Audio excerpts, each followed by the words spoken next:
Om Sadashiva Samarambam Shankaracharya Madhyamam Asmadacharya Paryantam Mande Guru Param Param Ishvaro Guratmeti Murti Veda Vibhagine Vyomavda Vyapta Dehaya Dakshinamurtaye Namaha Savavedanta Sedanta Gocharam Tamagocharam Govindam Paramanantam Satguru Pranatosh Maham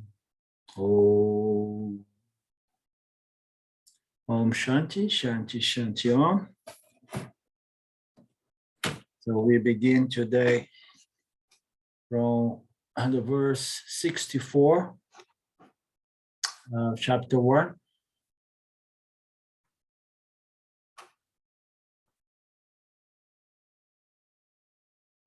It says that the direct realization of self-knowledge obtained from the teaching Tattvamasi, the Jivatma, is Paramatma, or you, Jiva, you are that Paramatma, is like a scorching sun, dispelling the darkness of self-ignorance, the root of transmigration.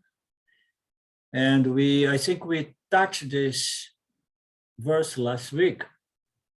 And then there is a note here. Transmigration means the movement from one experience to another driven by a sense of incompleteness and inadequacy, meaning to say duality. So this is a way to say that we don't need to go into reincarnation. Okay, so we can look at transmigration as we being reborn again and again into our thoughts / ignorance, because what keeps us coming back on the macrocosmic level is this ignorance. It is the same ignorance that again and again makes us to be born into our thoughts in respect to the objects of the world that again and again deceive us as appearing to be real and getting us all excited about trying to get it, keep it, or push it away. So it's a way to bring about the dispelling darkness or ignorance of self-ignorance, and that's what has to be dispelled, like a scorching sun dispelling the darkness. So this Tattvamasi, it's a Mahavakya coming from the Upanishads, the most famous, one of the most famous Mahavakya declaration of the Upanishads, that says that this final statement is like a scorching sun dispelling darkness. And this darkness is ignorance, and this scorching sun is the light of knowledge, the light of clarity, the knowledge that dispels self-ignorance. So it's a nice analogy, And then it shows self-ignorance as the root cause of samsara, of stay put into the world of thoughts relate to the world, of objects that we appear to be real to us.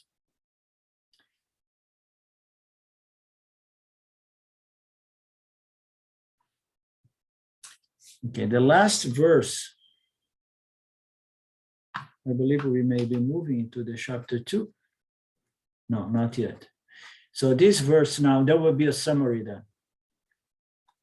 The last verse is thus, meaning to say, after we have looked, seen, covered all of this, thus a person distinguishes the self from the 5 sheaths, concentrates the mind on the self according to the teaching, becomes free from the bounds of repeated transmigration transmigrations of birth and death, and immediately experiences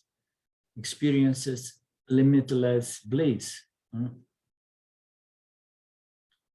So it's just a happy end as we know it, So we do all this work, and then in the end, we somehow we are qualified.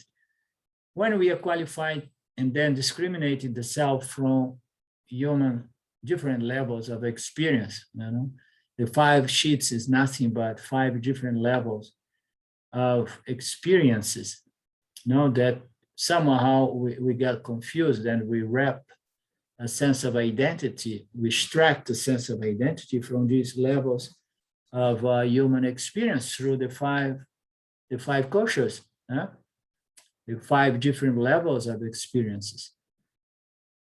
So the person then, once it's qualified, it easily distinguishes or discriminates the self from the 5 sheaths. And then more easily it concentrates the intellect or the mind on the self. How you concentrate the mind on the self? By remembering the teachings and staying with it. Concentrates the mind on the self according to the teachings. So it's not about concentrate the mind until you have emptiness or nothingness or silence. No, you concentrate the mind on the teachings. And then such a person becomes free from the bonds of repeated births and deaths. So this story about death it's self-evident. The same way we buy and we are born into our day-to-day desires and fears. So when the body, the karma, the prarabdha of this body comes to an end, and we're still charged with a lot of likes and dislikes, desires and fears. So what can we imagine Ishvara will do with that vasana load, So the vasana load cannot evaporate on its own, and it cannot be given as a present to other jivas or other creatures. So, and then it's common sense that the person somehow gets another medium by which it can go on processing one's karma. So therefore, such a person here frees himself, herself from the bonds of repeated births and deaths, and experiences limitless bliss. So it says immediately experience limitless bliss. So it's quite promising. Immediately experience limitless bliss. So immediately one realize one's limitless nature. Will be more to the point. So, and then once you realize your limitless nature, and then you are no longer subject to those desires and aversions that are the root cause of suffering. We want to be happy. So we want to feel whole, full, and complete, because wanting to gain and wanting to avoid is a statement of lack, statement of limitation, because I'm limited by not having what I want, I wish, or by having what I wish I wouldn't have. So all of that brings about sense of discomfort or limitation, as we often say.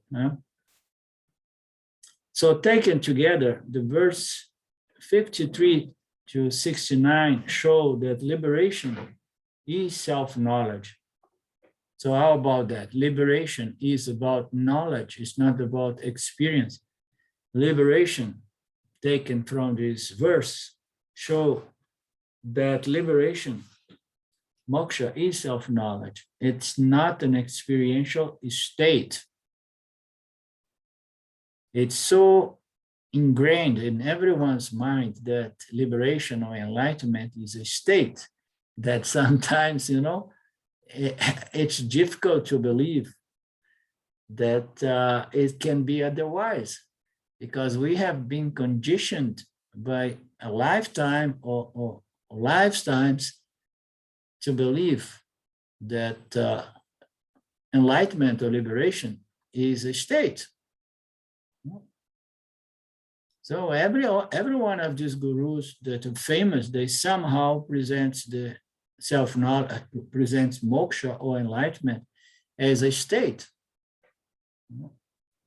And that everybody feels comfortable about that, because everybody feels like, okay, if it is a state, and then I know I can get it, I can make it happen, you know, because I'm a good doer. I'm a go-getter, and I feel comfortable in doing things to gain things, doing actions to accomplish certain goals. Everybody is oriented that way, you know. And then to say that that enlightenment is not an experiential state. It's just about understanding. It's about self-knowledge. And then makes the person a little bit uncomfortable, because one is action, accomplishment oriented, right? But here there is no fourth state that we should gain, like the Turiya state, you know, presented by the Buddhists and so on.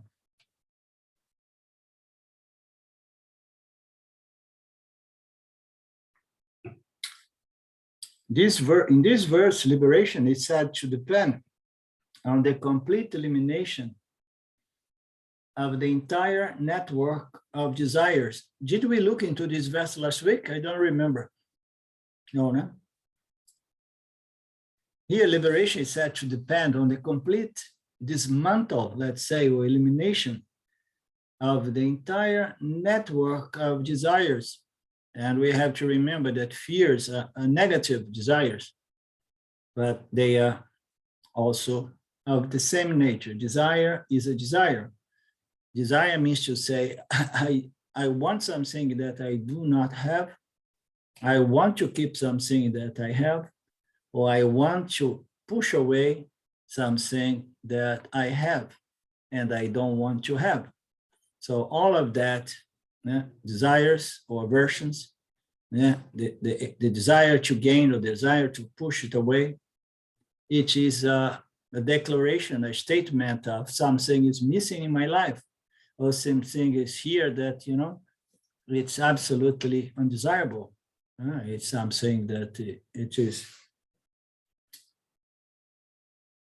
something that I forgot the term. So here, liberation is said to depend on the complete elimination of the entire network of desires and fears, likes and dislikes. So how are we going to go about that? It's a huge network. It is really, likes and dislikes is huge. And so how we're going to completely dismantle that? I mean, does anyone of you have an idea on how to dismantle a huge network of desires, of likes and dislikes? How are we going to go about doing that? Claudio, you are having fun? By realizing that your true nature, I think. Yes. Yes. How are we going to dismantle this entire... Yeah, also with karma yoga, yes, realizing your true nature, karma yoga.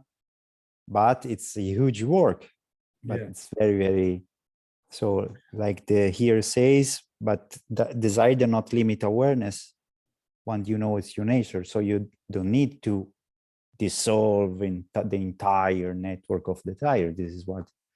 There we go. I agree with this. There we go. I mean, it is impossible to dismantle the entire network of desires, likes and dislikes and so on, because you will have to go through one by one, you know. Okay, so let me examine this like. Okay, oh, why do I like it? Okay, and why I like it so much that it seems I cannot live without it. And then you have to analyze everything. And then after a week, you say, okay, I'm done with this object of desire. I have neutralized its binding effect on my mind. So next one, and then you go to the item number 2. When you look down, there are thousands of other likes and dislikes, you know? And you are just beginning the job on the side of the likes, and then later on you have to go to the side of the dislikes. And some people are more caught up with the dislikes than the likes, you know. There are two kinds of personality. Some people are more wrapped around desires, and others are more wrapped around aversions. What it means? It means that I define myself by what I like, or I define myself by what I don't like. You understand? But extracting a sense of identity from your relationship with objects. So how are you going to dismantle all of this network? You're going to dismantle by understanding that you are not the desirer. You understand? You have to understand and shift your identity from the doer, desirer, to consciousness, as Elizabeth said. Because if you want to clear one by one of these likes and dislikes, so there will be no end. Because as we eliminate some, more start sprouting. Yeah? So we can only dismantle this network of desires and fears by giving up the identity as the one who desires objects.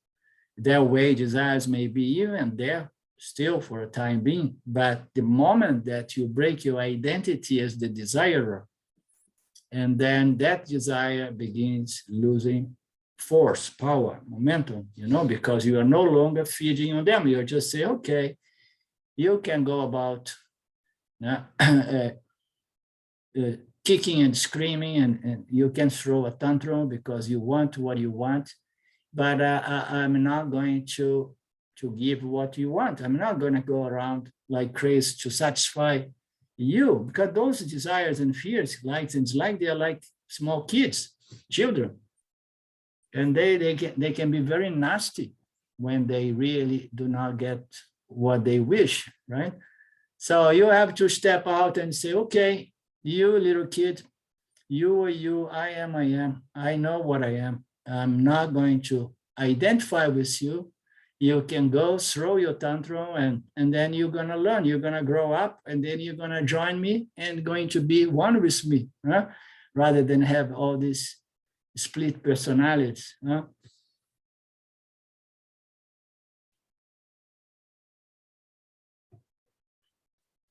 Okay.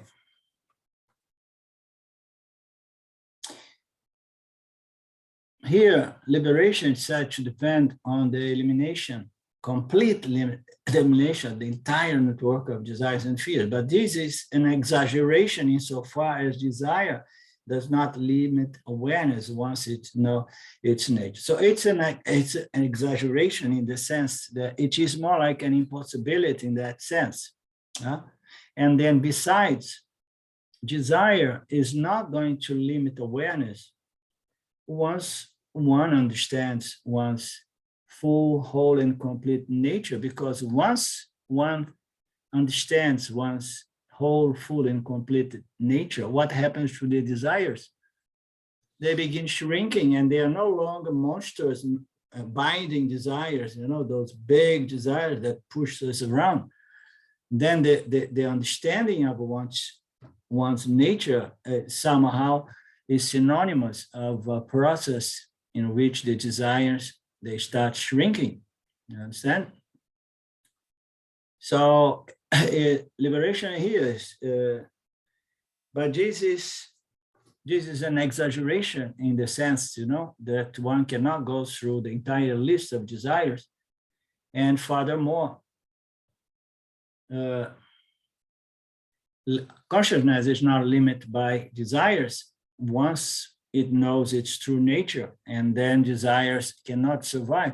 It's like desires ignorance. So how can light and darkness live together? You understand?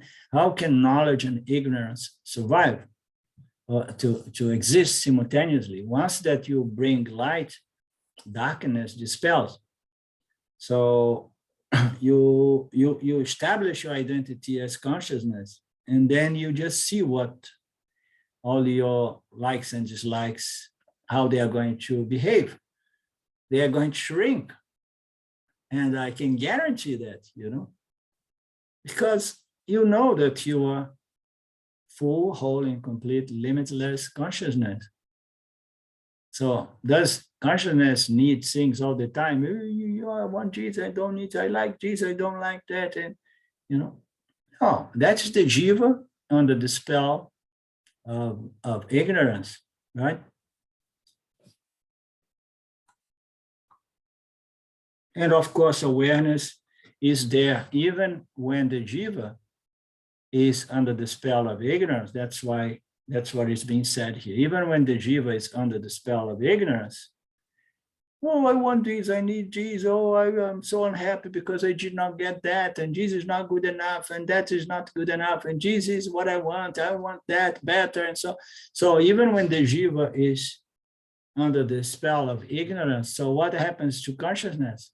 It's unaffected. But consciousness is not unaffected.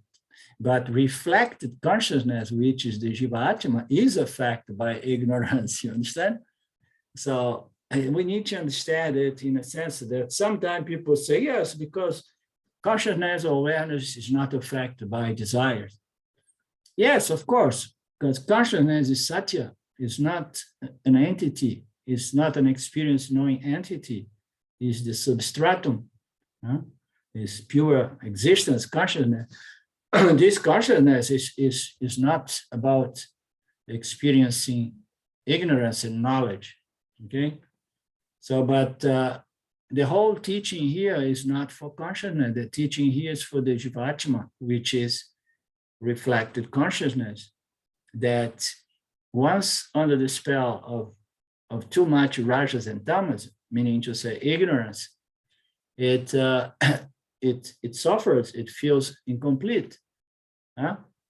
So the jiva in its nature as reflect consciousness has a problem with desire, definitely, you understand? Because desires and fears are going to make the Jiva Atma miserable, and the Jiva Atma is consciousness. Therefore, the only way out for the Jiva Atma is to understand this entire body of spiritual knowledge until it understands that desires and fears are the very, very cause of suffering and discomfort.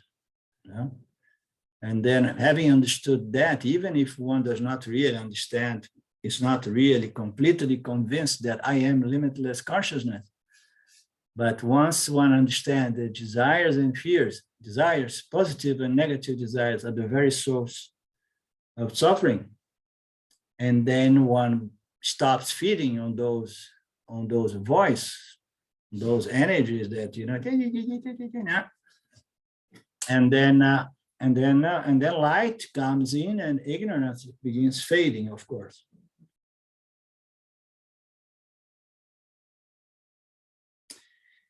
The text should read the elimination of binding desires. There we go.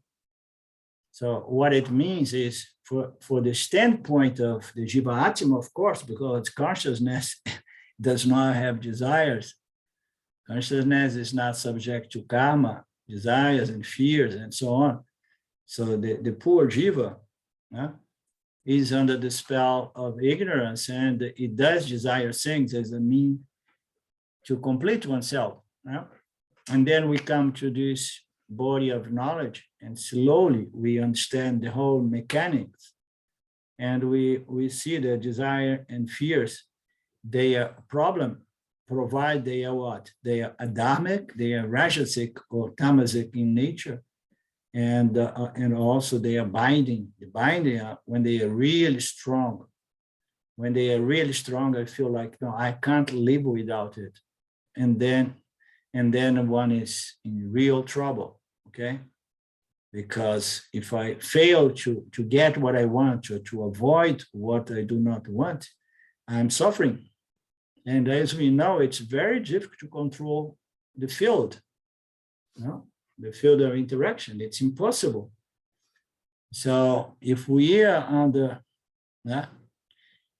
if we are dominated or governed by a lot of desires and fears, or desires and aversions, we are bound to suffer, because we have no control over the field.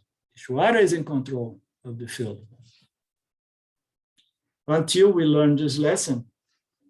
And then what happens? And then the binding desires, they convert themselves into unbinding desires. In other words, so the binding desires, the ones that were really nagging all the time, they become more like preference. And besides these binding desires that became preference, are no longer a dharmic preference, you understand? Because if you have some preference, but if those preference, they are not really strong desires, but they are really nasty, they are really adharmic, that's not going to help.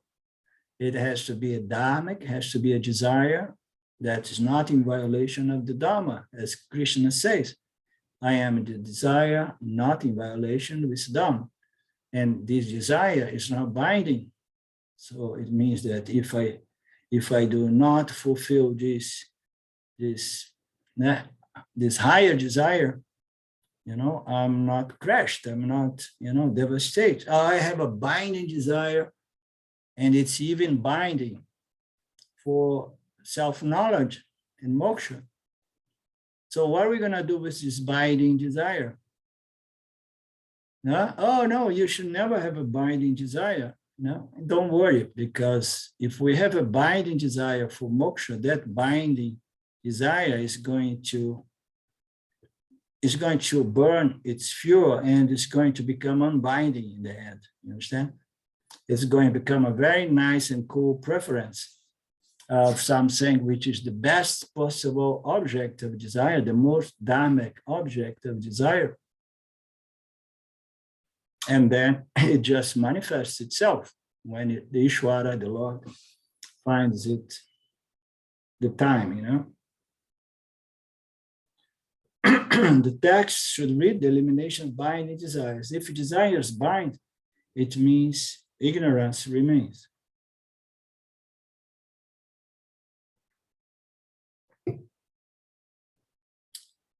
Okay, there is any questions regarding this, the last passage, the last, if anybody has any consideration, please feel free. Otherwise, we go into Satchitananda Summary. The essence of Vedanta, which goes from the verse 3 to 10 in this first chapter, is the identity of the individual self, which is consciousness, and the self in everything. It's the identity of the individual self and the self in everything. So everything has one single identity, okay? And this identity is consciousness.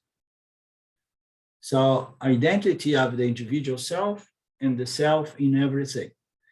Jiva Paramatma Icon. Jiva Paramatma Icon, it means to say the identity in which way Jiva Atma is identical to Paramatma, okay? And of course, the Jiva Atma is the only object in the creation that can get this knowledge, but in fact, all objects are indeed Paramatma Icon. All objects, even the inert objects, are Brahman. of course, the inert object, they will never know that. That's why it's not relevant to have a scripture say, oh, you stones, you this, you that, you are all Brahman. But the Paramatma, the Jivatma has a problem, which is the identity with matter, with its physical body and so on, energy.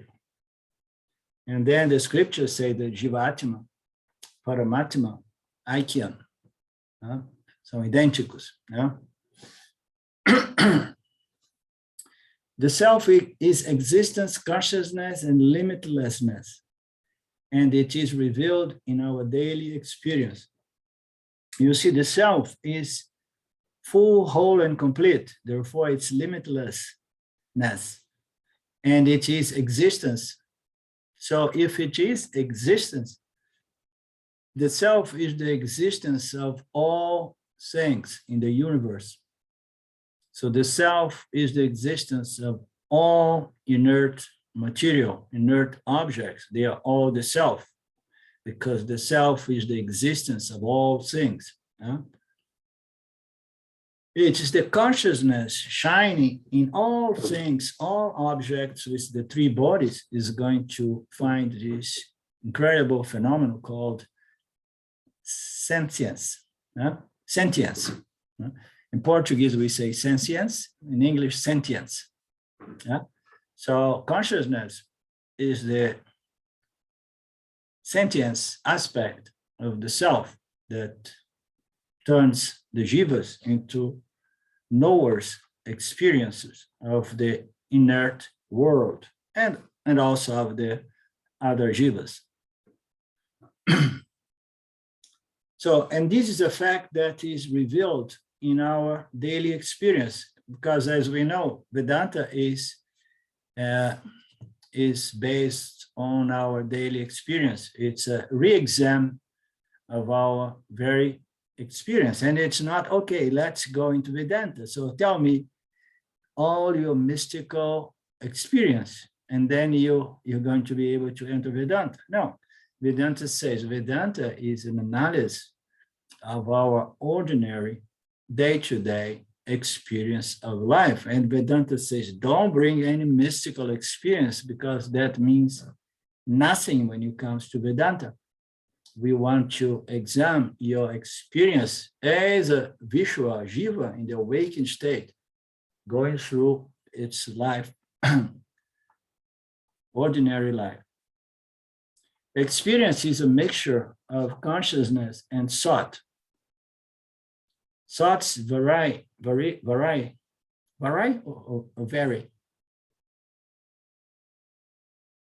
Very. Vary, yeah. It's such a mess. Portuguese is messing up my English. Consciousness, experience a mixture of consciousness and thoughts. Thoughts vary, but consciousness does not vary. So thoughts are vrittis or modifications that occur within the scope of awareness, and they are infinite numbers, in numbers, as everything produced by Maya. Now, once we go below the line of Maya, the rule, the law is diversity, infinite configurations of thoughts and objects. So these thoughts, they vary, but consciousness does not vary. Difference belongs to thoughts, not to consciousness. And we can testify that, as it said here, examining our daily experience. We can see the mind, we can observe the thoughts, we can observe the determinations established by the intellect, which are finer thoughts, discerning, discriminating thoughts, determinations, and all of that is a flux of continuous change. But there is something in our human experience that we can observe. If we are careful, if we have a subtle intellect, we can observe something in our very experience that does not change, okay, which is the same. We can go back in time in our timeline and remember when we are 10 years younger, and then we pull some memories from our memory center or files in the subtle body, and then remember these and that events and these the most predominant events. And then observe that your mind was different, your notions about yourself and the world was a little bit different. Everything that changed was different, but there was something, 5, 10, 15, 20, 30 years ago, there was something that was the same, unchanging. The same consciousness seeing the changing world. The changing world begins with the intellect, and then the mind, the emotions, the memories, and so on.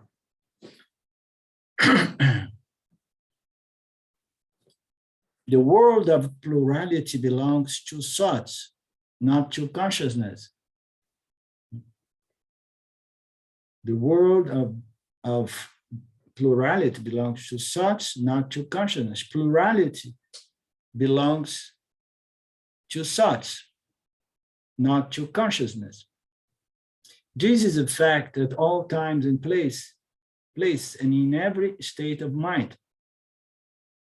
So in every state of mind is interaction. We know that in the awakened state, this is a fact, that things are changing, and there is a sense of diversities and plurality of objects, name, colors, and forms. So we experience that in the awakened state, and we experience also our primary instrument by which we see the changing world. We experience that our very primary instrument is in constant flux of change as well. So how difficult it is for the Jivatma experiencing a changing world through a medium, an instrument that itself is changing within the interaction with the changing world. No wonder the Jiva is always confused about himself, herself in the world. But at all times, in all states of mind, how about the dream state? The same thing. So we experience the dreamer, and then we experience the dream world, and there are many objects there. They are basically, it's a recycle that we do of the objects from the awakened states, the Vyavaharika Satyam. We just get all of that, and then we bring it as time, mental, emotional impressions, memories, and then we produce this projection of whatsoever we have as memories from our awakened state. So of course, the objects are more or less the same. They seem to pass very fast, and the dreamer also goes very fast. And everything is cool, everything seems to be normal. But then when the dreamer becomes awaker, it does not relate very well to the dream state, because it's a different order. Timing and the structure of matter there is different, energy there is different. But once we are there, everything seems to be like in the awakening state. Yeah, we believe things, we do things, but how about the other states when we go into deep sleep? Here is a little bit more funny to say that the plurality of thoughts and objects does not belong to consciousness. And this is a fact at all times and place and in every state of mind. So in the state of deep sleep, we have the impression that nothing is changing because there is nothing really there. So we don't experience really plurality of thoughts, because thought was suppressed there, as we know. So we don't have enough sattva to produce thoughts, the tangible thoughts. And then we don't really experience the plurality of thoughts and objects. And but it changed in the sense that the prana, the deep sleeper, becomes a dreamer and then the awaker. So it's still changing, it's still modifying, whereas consciousness does not modify, does not vary. It's all the same, and through all the three states. That's what it means, through all the three states. Although in the awakened state, in the deep sleep, there is a sense of non-duality, non-plurality, no diversity, no such. So no wonder we love the deep sleep state, because it gives a sense of limitlessness or bliss, and the bliss, Ananda Maya Kosha, the sense of completion, of no divisions, of no diversities, no choice to be made. So have you ever thought that to make choice is a very stressful process all the time? And that's something that the jiva has to pay for, this free will, the stress of having to make choice.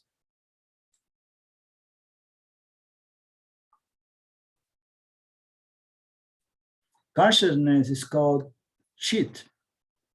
It is that because of which I know what I know. So that is a very beautiful definition of consciousness, chit. It's that by which I know what I know. And then Ramji likes to also complete that sentence, say, and I know what I don't know. Because I know what I know, and I know what I don't know. And chit, consciousness, is that which allows me to know what I know and to know what I do not know. So when I say I know what I know and I know what I do not know, I'm establishing myself as consciousness, because only then I can say I'm not the knower, I'm not the wise one, and I'm not the ignorant one, I'm that reveals knowledge and ignorance, the wise and the ignorant aspect of myself as jiva. So this is the consciousness, the chit aspect of Satchitananda, is that by which I know what I know. Existence is, eternity is called Sat, that which is the isness of everything, the existence of everything. Eternity or isness is freedom from mortality. So this existence is the existence of everything at all times and all space, all universe. This isness is all there through all universe, okay? Even when the universe is suppressed during pralaya, so this isness, this existence, this eternity is there. So it's symbol of eternity. And because it is eternity, it gives a sense of infinity. So when we say that we are limitless consciousness, so it's also nice to say I'm infinite, limitless consciousness, okay? Because the infinite nature goes for existence, and limitless nature goes to consciousness, associated with consciousness, although it's also the same aspect of existence. So in both cases, it gives us the knowledge or the sense of our limitless immortal nature. It's freedom, and it is freedom from mortality. Mortality is a big problem for the Jivatma, and then understanding its infinite eternal nature as the isness of everything, and helps the mind to relax, and not by accepting mortality, but understanding our immortal nature, okay? And when we say, oh, I have realize my immortal nature, we need to be clear that we don't want to superimpose that nature to the jiva nature, because the body nature of the jiva is bound to time. It's going to have an end. Okay, so we don't want to try to accomplish the impossible. So we mean to say that I realize my eternal nature, immortal nature. Mortality means change. And as we have established in the previous paragraphs and phrase, sentence, so the self-consciousness, awareness does not change, does not vary. No, all other objects keep, they all varying all the time, changing all the time, modifying. No, but because they are diverse and they keep changing from moment to moment. But I don't change. So mortality means change. Have you thought about that? We hate change, huh? Because, I mean, we don't like to see our body changing. We don't like to see our bank account changing, going down. We don't like to see many changes, because we would like to have what? A sense of stability. The jiva feels unstable and insecure because this is a changing. Everything is changing, as we have seen before. The world is changing. You can never really say, okay, I like it, let's freeze it. Press the pause key and ping. Okay, this is what I want. This is my ideal world of experience. No. The following moments, the whole scene is changing. The setup is changing. And then we feel, oh God, I have worked so hard to come to that setup. And then when I saw that I got it right, and begin changing. So mortality means change, and suffering is a byproduct of this desire for something stable, something that does not change. And we want to accomplish it in the changing world, which is impossible. And we can only accomplish this unchanging, safe, secure, immortal nature by realizing our nature is Satya. We can never establish that condition, in the changing world. And freedom from change is called Ananda. We talk about Satchitananda. Ananda is that which is limitless and does not change. Why it does not change? Because there is nothing other than itself. In Satya, consciousness is all pervasive, and having nothing but itself, it's not subject to configurations and change. If consciousness would have something to it, just imagine that something could begin multiplying and then mixing up with consciousness and then create little babies. And then this baby would get grandbabies and so on. And then when you see, you have plurality and diversity. And then again, you are back in the world of duality. But consciousness is one without a second. Okay, so it is never going to change because there are no inclusions to itself. There is nothing that could bring about a process of cause and effect, cause and effect, cause effect, which means change. Okay. Therefore, this eternity, isness, existence of Satchitananda is also limitless bliss or Ananda. So this is the other side of our true nature. The self is therefore Satchitananda. Jivatma, minus the thoughts, is called Paramatma or Brahman. So what is Jivatma? Jivatma is fundamentally in its essence, fundamental nature, is consciousness, but it's a consciousness under the influence of a thought, I and the others, I and the world.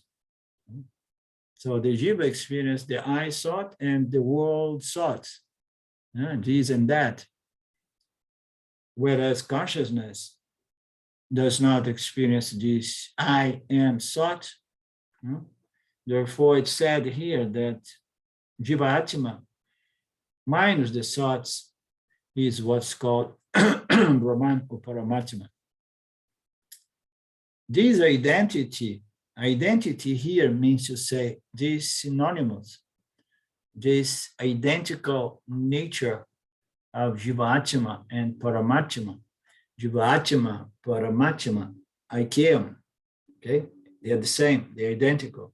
This identification, this synonymous, this identical nature between Jivatma and Paramatma is the essence of Vedanta. Vedanta is only that.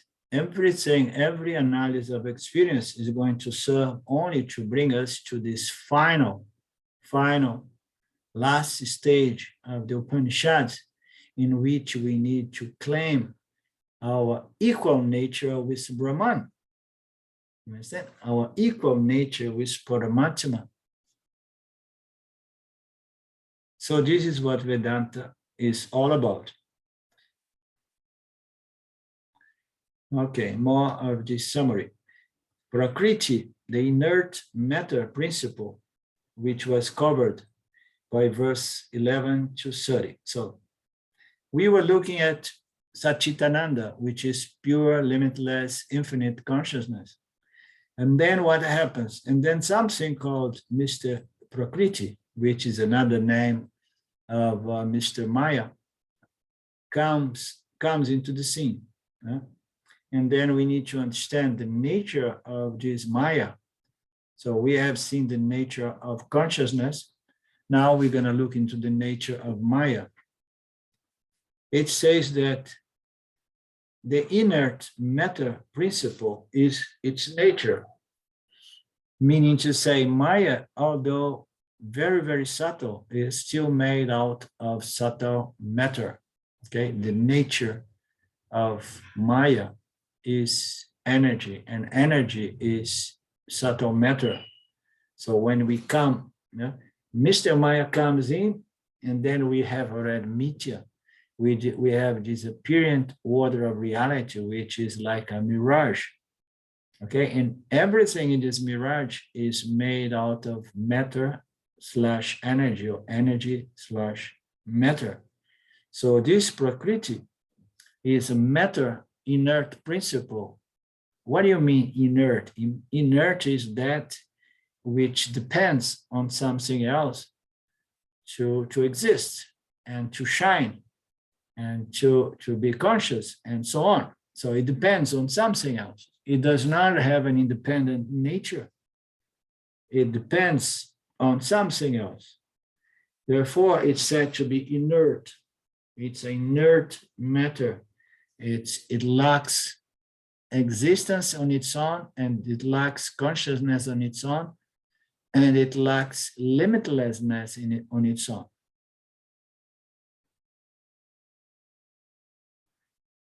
And this inert matter called Prakriti or Maya is the cause of samsara. It's the cause of Mithya and the cause of samsara.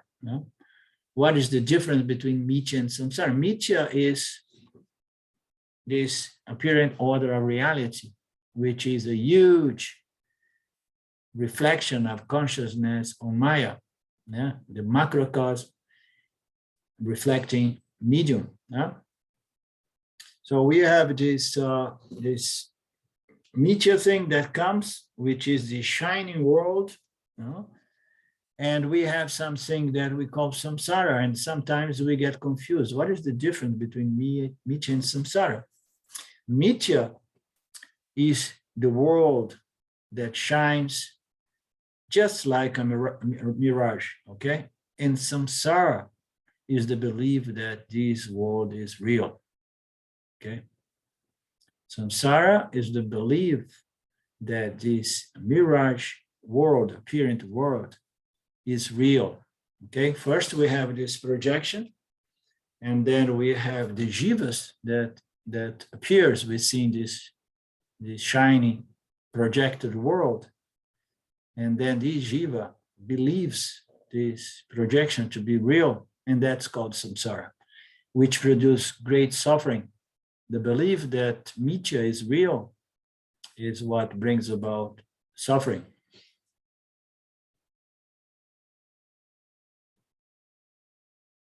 Where am I? So this prakriti reflects consciousness, awareness, and it takes the form of three energies, sattva, rajas, and tamas. How amazing, huh? So first we have what's called Maya, the fundamental energy, the most the sattvas of everything. It's just like a very, very fine thought energy, about creation. And then immediately the three gunas, they emerge, okay? So this thought, this Maya thought, this thought about bringing about the universe, it brings about, to begin with, three fundamental building blocks of the universe. These three gunas, these three energies, these three qualities called sattva, rajas, and tamas, as we are well familiar with. Consciousness, the self, associated with sattva, rajas, and tamas, brings about the creator, the sustainer, and the destroyer of the world.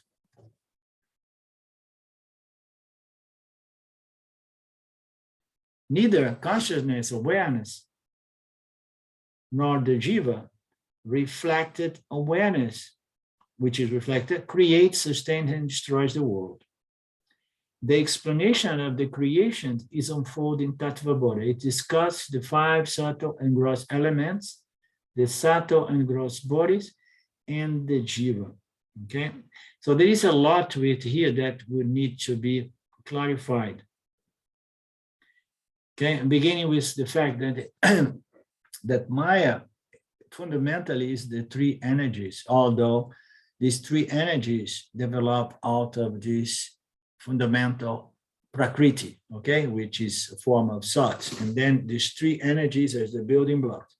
And then here it says, consciousness associated with sattva, rajas, and tamas is the creator and sustainer and destroyer of the world. So what it's saying here is that consciousness, once associated with the three gunas, it brings about the three pillars of mithya, of this apparent reality, which is Ishvara, Jiva, and Jagat. Okay? Consciousness associated with sattva brings about the creator, Ishvara, and then associated with rajas brings about the Jiva Atma, and associated with tamas, it brings about the inert material world.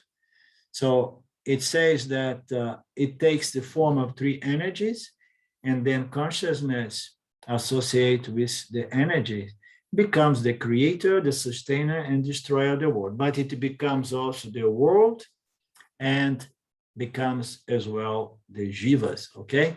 So we have the three pillars of mithya, of the universe, with Ishvara, Jiva, and Jagat, the world, and then the creator, Ishvara, takes the shape, takes the form, takes the distinctive roles of being the creator, the sustainer, and the destroyer, as we know very well, illustrated by Brahma and Vishnu and Shiva. Yeah? And I find this a very beautiful way to introduce Ishvara, on this more wide, larger picture, because it is the intelligence by which the universe can be created, and but a world that is created, a world that is changing, and it's sustained by by its intelligence, the same intelligence that creates, sustains, and manages.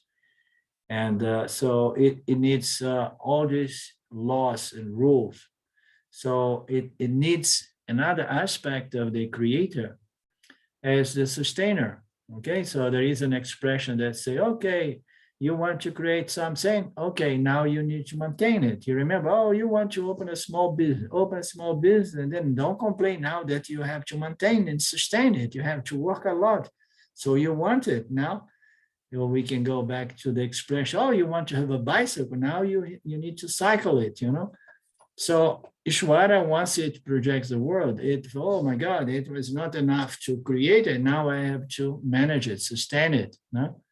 And then they say, oh, I'm sustaining this world here, but everything is going down, is deteriorating, is declining here. So what I'm gonna do with all this declining energy? So I have to transform it into something else. So it's the destroyer, which I often like to put as the recycler, because in life, in the universe, nothing is really destroyed, but it's only transformed, As we know, matter cannot be destroyed, energy cannot be destroyed, it can only be transformed, right? So we have Claude who has left already. I have to go. Bye-bye. Okay, yeah, I'm I will sorry. go as well. Claude left already. We meet again next Monday, okay? And for those of you showing up for our next Thursday class, okay? See you soon again. Om Purnamada Purnamidam Purnamudachyate Purnasya Purnamadaya Purnameva Vashishate. Om Shanti Shanti Shanti. Thank you, my good friends. We meet again soon, Ishvara willing. Thanks, Orlando. Thank you. Thanks, Ananda. Thank Bye. you. Bye-bye. Bye, Dave. Thank you.